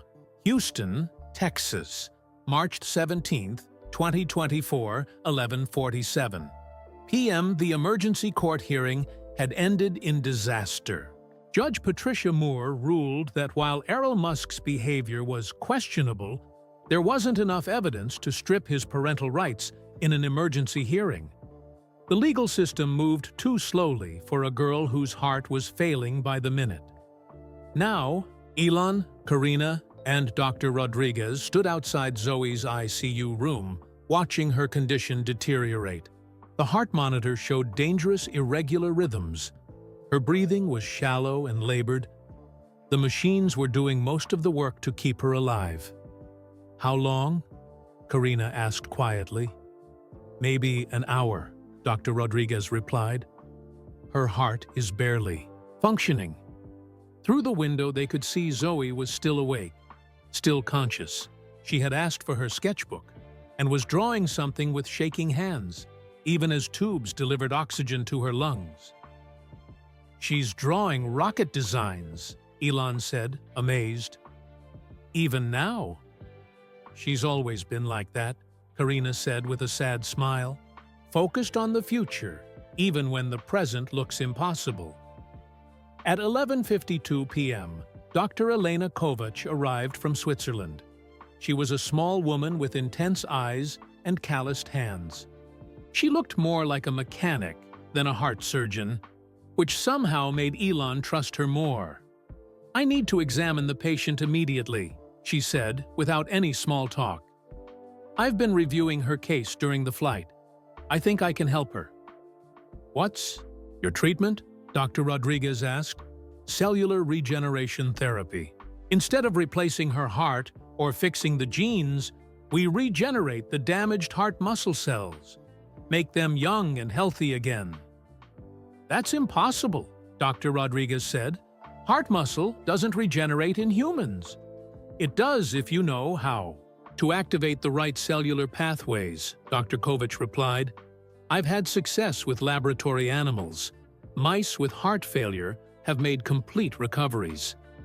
But never in humans? No, this would be the first human trial." Elon felt his stomach drop. "So we don't know if it works? We don't know if it's safe? We know that without treatment, she dies tonight," Dr. Kovac said bluntly. "My therapy offers hope. That's more than she has right now." "What does the treatment involve?" Karina asked. "Injection of specialized stem cells directly into her heart muscle. The cells are programmed to regenerate damaged tissue. If it works, her heart could be stronger than it was before she got sick. And if it doesn't work? She dies. But she's dying anyway. So what do we have to lose?" Through the window, Zoe looked up and saw them talking. She motioned for them to come into her room. "Is that the doctor from Switzerland?" she asked weakly when they entered. "Yes," Elon said. "She thinks she might be able to help you. With an experimental treatment that's never been tested on humans," Karina added honestly. Zoe looked at Dr. Kovac with curiosity instead of fear. "What's the success rate?" "Unknown," Dr. Kovac replied. "But in mice, it's been 100% successful." "Mice aren't humans." "No, they're not. But the cellular biology is similar enough that I'm optimistic." Zoe was quiet for a moment, thinking. Around her, machines beeped and hummed, keeping her alive moment by moment. "What's the worst that could happen?" she asked. "Immediate cardiac arrest," Dr. Kovac said honestly. "Your heart could stop within minutes of the injection." "And the best case? Complete recovery. A healthy heart that's stronger than before." Zoe looked at her mother, then at Elon. "What do you think I should do?" "It's not our choice," Elon said. "It's yours. But I want to know what you think." Karina took her daughter's hand. "I think you should do whatever gives you the best chance to live your dreams. Whatever lets you build those Mars habitats you've been designing." "And you?" Zoe asked Elon. "I think you're the bravest person I've ever met," he said. "And I think you deserve every chance possible to see the future you've been imagining." Zoe nodded slowly. "Dr. Kovac, can I ask you something?" "Of course. Why are you here? Why did you come all the way from Switzerland to help someone you've never met?" Dr. Kovac smiled for the first time since arriving. "Because 30 years ago, I was a young girl with a heart condition. Everyone said I would die before my 18th birthday. But a doctor in Germany tried an experimental treatment on me. A treatment that had never been tested on humans." She pulled up her shirt slightly, showing a small scar on her chest. "That treatment saved my life. It let me become a doctor, get married, have children, and spend my career trying to save other hearts. Now it's my turn to take a risk for someone else." "Did you always know you wanted to be a doctor?" Zoe asked. "No, I wanted to be an astronaut. I wanted to study how the human body adapts to space travel. But my heart condition made that impossible." "Maybe it won't be impossible anymore," Zoe said quietly. "Maybe if your treatment works, I can study space medicine. I can help solve the EB health problems for Mars colonists. Maybe you can. Zoe looked at her sketch pad, where she had drawn a detailed diagram of a Mars medical facility. I've been thinking about how to perform surgery in low gravity, how to keep hearts beating when there's no emergency room on the planet. Those are important problems to solve, Dr. Kovac said. They are, and I can't solve them if I'm dead. Zoe set down her sketch pad and looked at each of them. I want to try your treatment, she said firmly, but I have some conditions. What conditions? Dr. Rodriguez asked. If it doesn't work, if I die during the procedure, I want my body donated to medical research. Specifically, I want my heart studied so doctors can learn from what went wrong. Zoe, Karina started. And I want my Mars habitat designs given to SpaceX. If I can't build them myself, maybe someone else can use my ideas. You're going to be fine, Elon said. You're going to build those habitats yourself. Maybe. But if not, I want my work to continue. I want to know that my life mattered, even if it was short. Dr. Kovac checked her watch. We need to start the procedure immediately. Her heart function is declining rapidly. One more thing, Zoe said. I want you all to promise me something. What? Karina asked. Promise me that no matter what happens tonight, you won't let Elon Musk use my death or my recovery for publicity. This story ends with us, in this room, not with him on television claiming credit. How do we do that? Elon asked. By telling the truth. All of it. The whole story. Exactly as it happened. Don't let him control the narrative. And if you survive? Karina asked with a shaky smile. Then, I'm going to spend the rest of my life proving that taking this risk was worth it. I'm going to become the best aerospace engineer who ever lived. I'm going to help humanity reach the stars. Dr. Kovac was already preparing her equipment. We need to move to surgery immediately. As they wheeled Zoe toward the operating room, she grabbed Elon's hand. Thank you, she whispered, for saving my life, for being my brother, for showing me that impossible dreams can come true.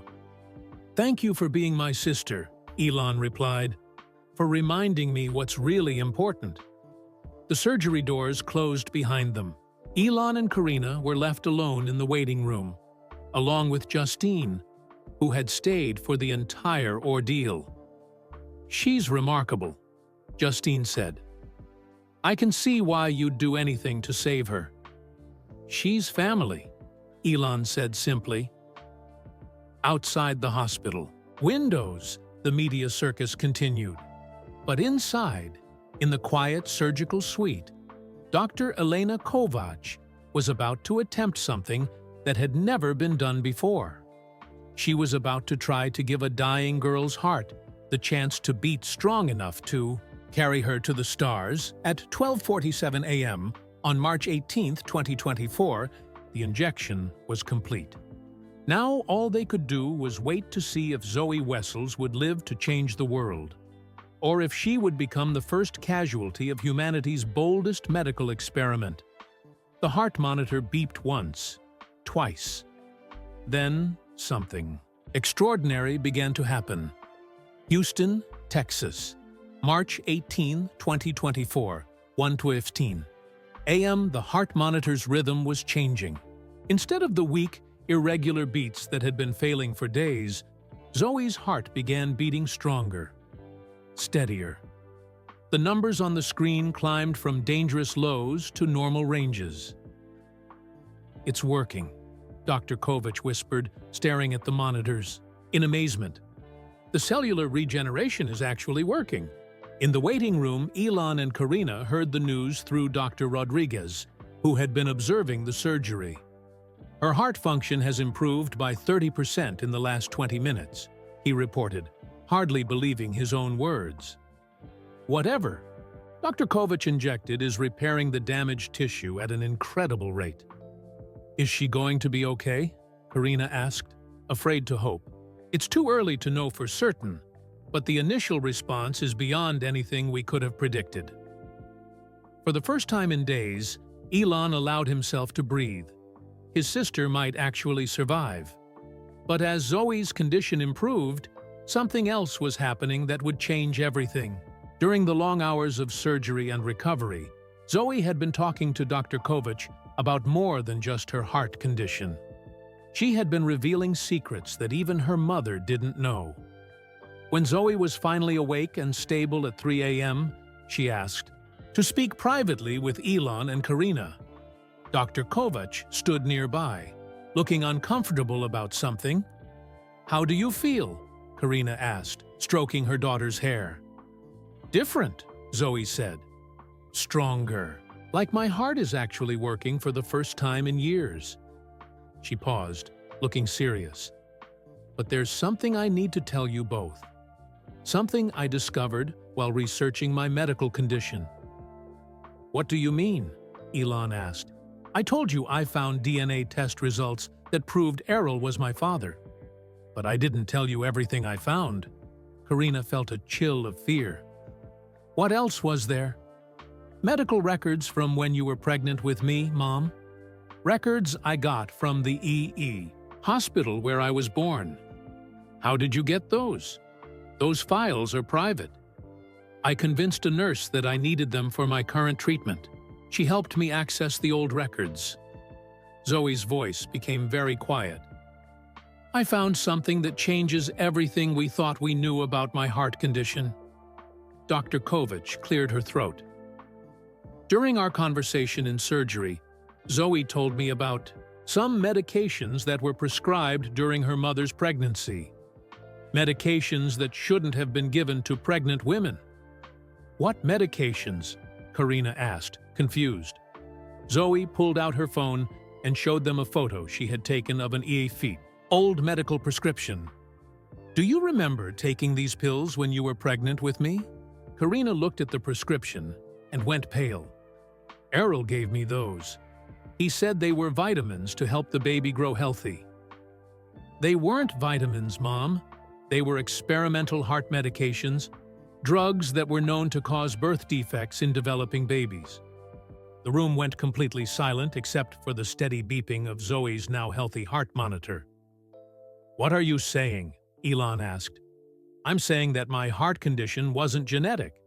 It was caused by those medications. Errol deliberately gave my mother drugs that he knew would harm me." "That's impossible," Karina whispered. He couldn't. The medical records show that he prescribed them himself. He was working at a pharmaceutical company at the time, testing new heart drugs. He had access to experimental medications that weren't approved for human use." Dr. Kovac confirmed what Zoe was saying. "I've researched these specific drugs.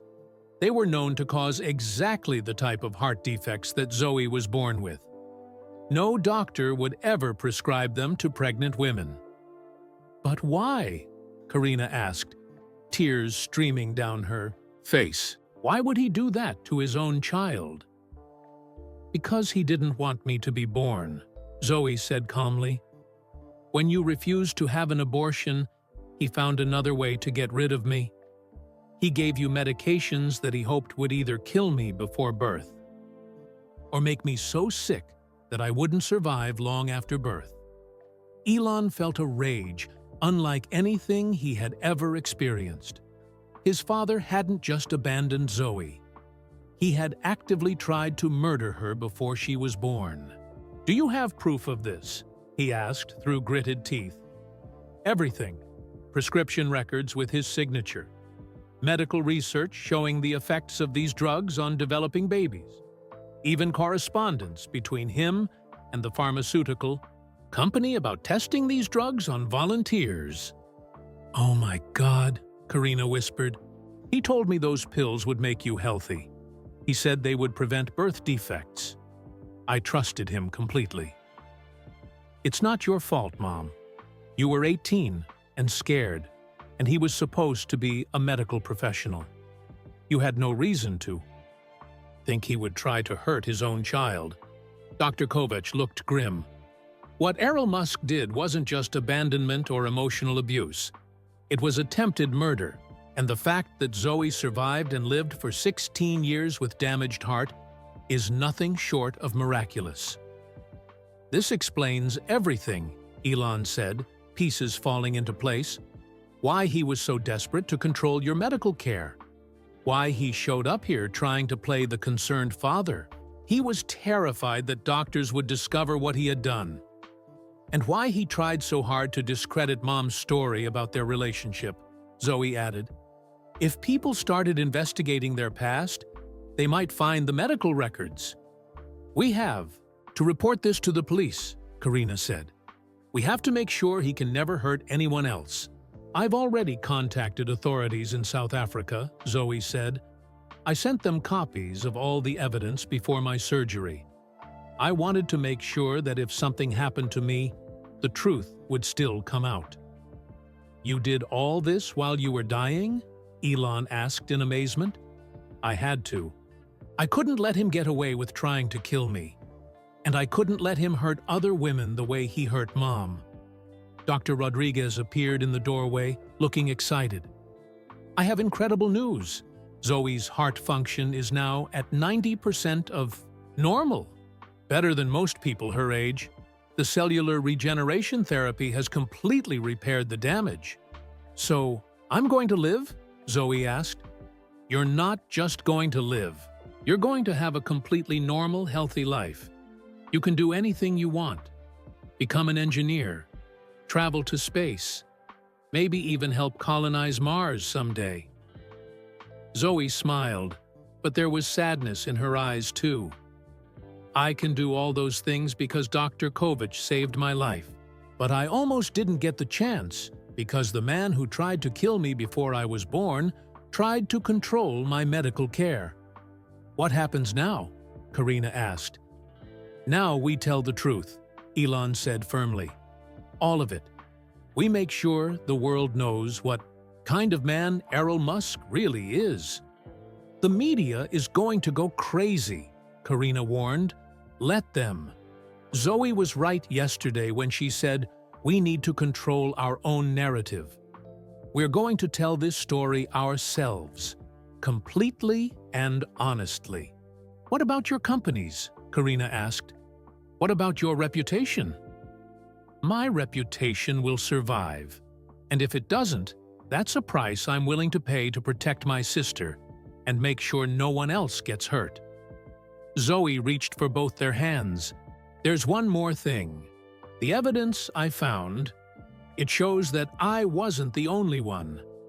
Errol has been involved with other young women over the years, other pregnancies that ended mysteriously, other children who were born with medical problems.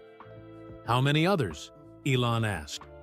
At least 3 that I could find records for. Maybe more.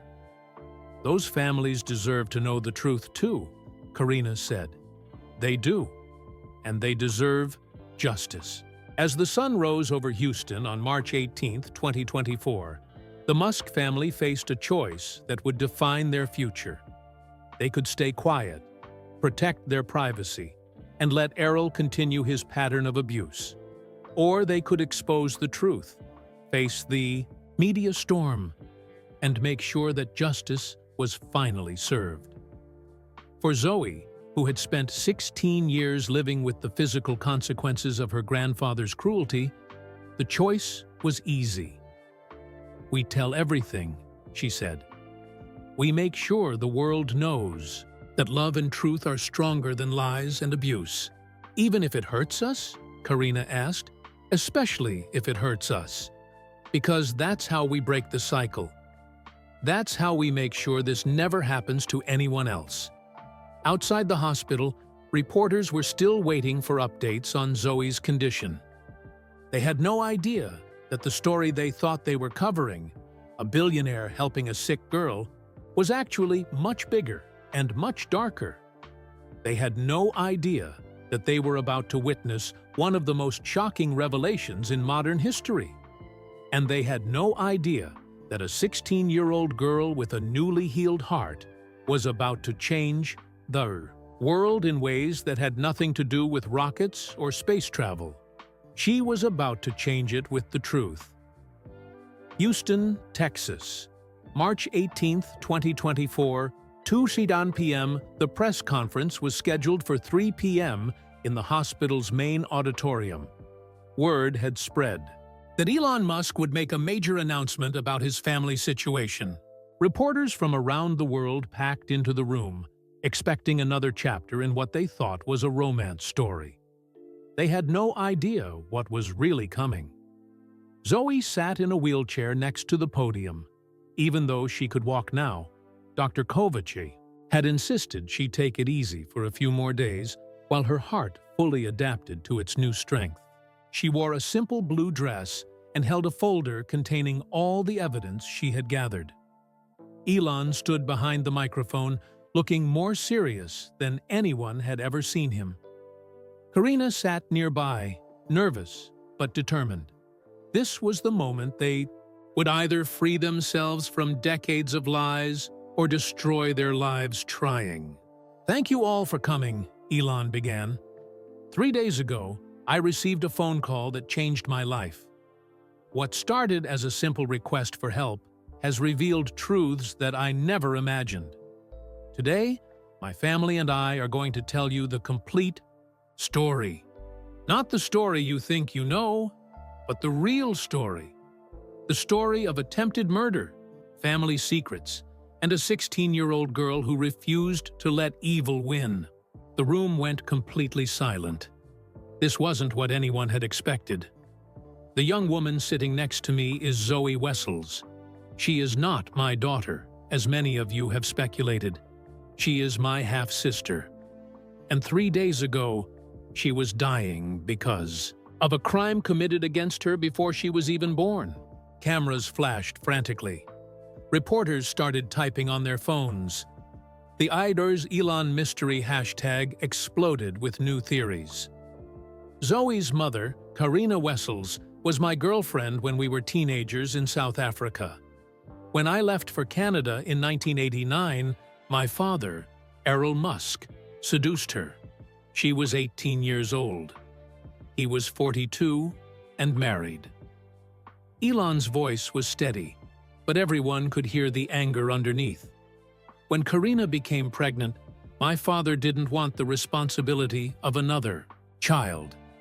But instead of simply abandoning them, he did something much worse. He gave Karina experimental heart medications, telling her they were vitamins that would help the baby grow healthy. Gasps echoed through the auditorium.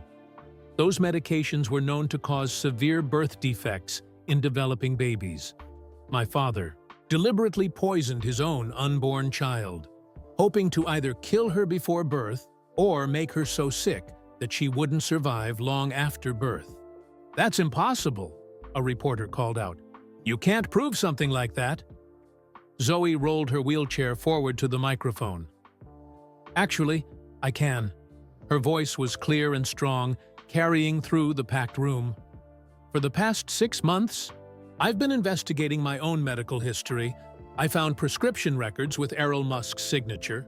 I found research documents showing that he knew these drugs caused birth defects. I found correspondence proving that he was testing experimental medications on what he called volunteers." She opened her folder and held up the documents. "I also found evidence that I wasn't his only victim. Over the past 30 years, Elon Musk has been involved with at least 3 other young women who became pregnant. All of those pregnancies ended in either miscarriage or babies born with severe medical problems." The room erupted in shouting. Reporters were calling out questions. Camera operators were fighting for better angles. This was the biggest story any of them had ever covered. "The South African police are now investigating these cases," Zoe continued calmly. "They have all the evidence I collected. They're also looking into other suspicious deaths and medical problems connected to Elon Musk over the past 3 decades." "How do we know you're telling the truth?" another reporter demanded. Zoe smiled sadly. "Because I almost died keeping these secrets safe. 2 days ago, I chose to refuse medical treatment rather than let this man have any control over my life. I was willing to die to prevent him from hurting anyone else. What changed? Someone asked. Dr. Elena Kovac came from Switzerland with an experimental treatment that didn't require his permission. She saved my life with cellular regeneration therapy that has never been tested on humans before. Dr. Kovac stood up and nodded to the crowd. Zoe is completely healthy now. Her heart function is better than most people her age. She can live a normal life and pursue any dreams she chooses. What happens to Elon Musk now? A reporter called out. Elon stepped back to the microphone. That's up to the legal system. But I want to be clear about something. This man has spent decades manipulating and hurting vulnerable people. He psychologically abused me throughout my childhood. He seduced and abandoned my sister's mother when she was barely an adult, and he tried to murder his own unborn child when her existence became inconvenient. Are you pressing charges? We're cooperating fully with law enforcement in both the United States and South Africa. We want justice for Zoe and for all the other victims we've discovered. What about your companies? A business reporter asked.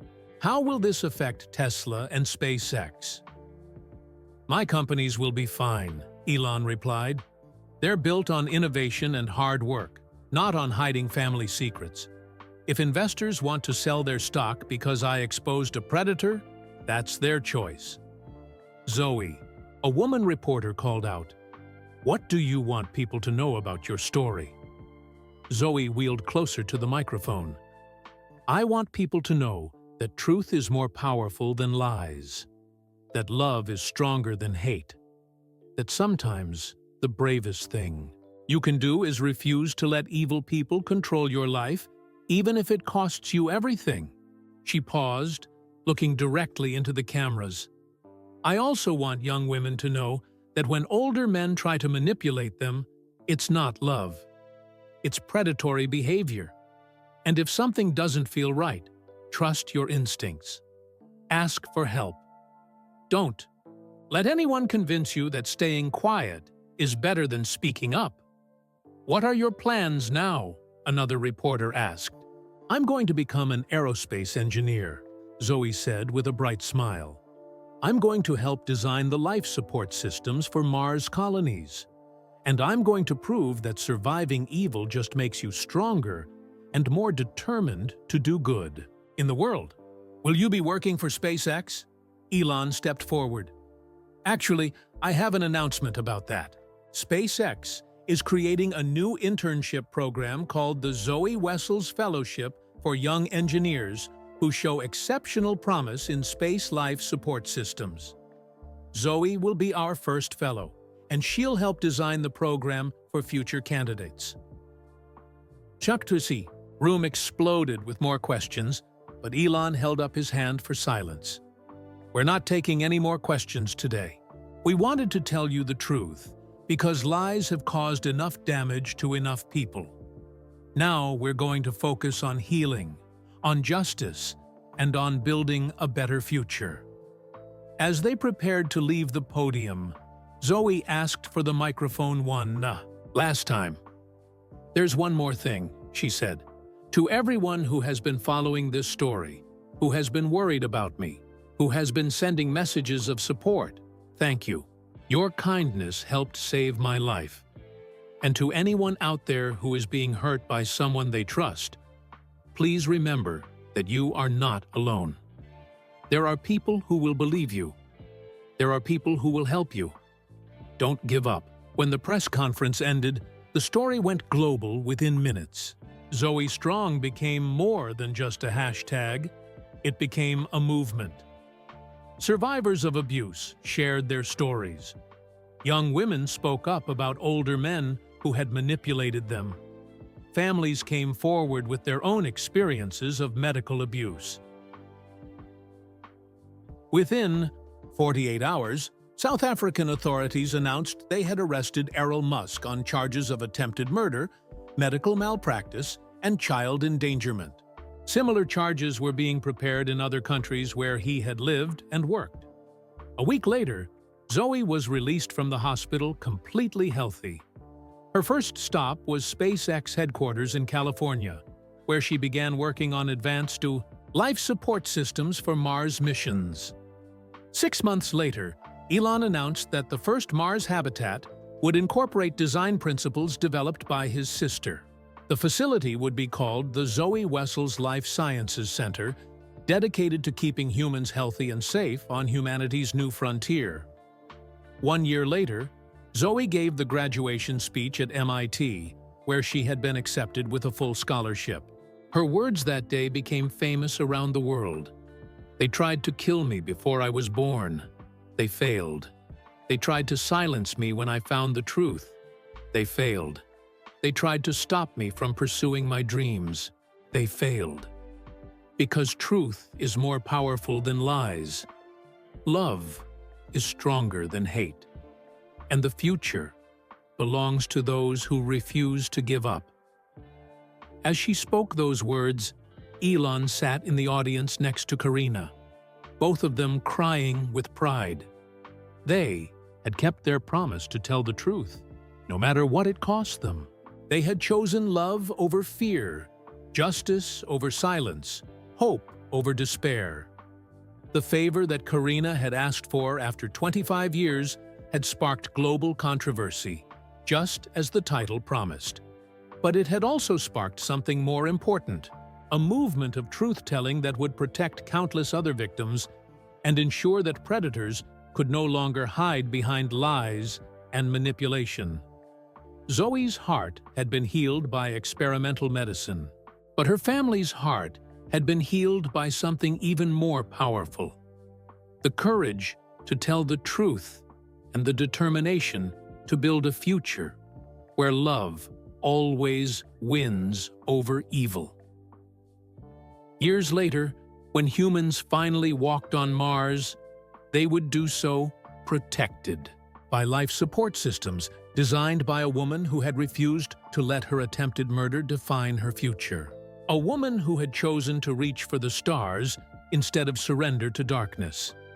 A woman who had kept her promise to change the world, not just with rockets and engineering, but with the simple, revolutionary act of telling the truth. We'd love to know where you're listening from.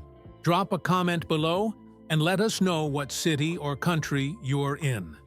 If this story moved you, please give this video a like. It really helps us reach more people with these powerful true stories. And don't forget to subscribe to our channel for more incredible tales of resilience, family, and the extraordinary things that happen when ordinary people refuse to give up. Most importantly, please share this video with your friends and family. Stories like Zoe's remind us that speaking up against abuse and supporting survivors can literally save lives. Let's spread kindness and awareness together. Thank you for listening, and we'll see you in the next story.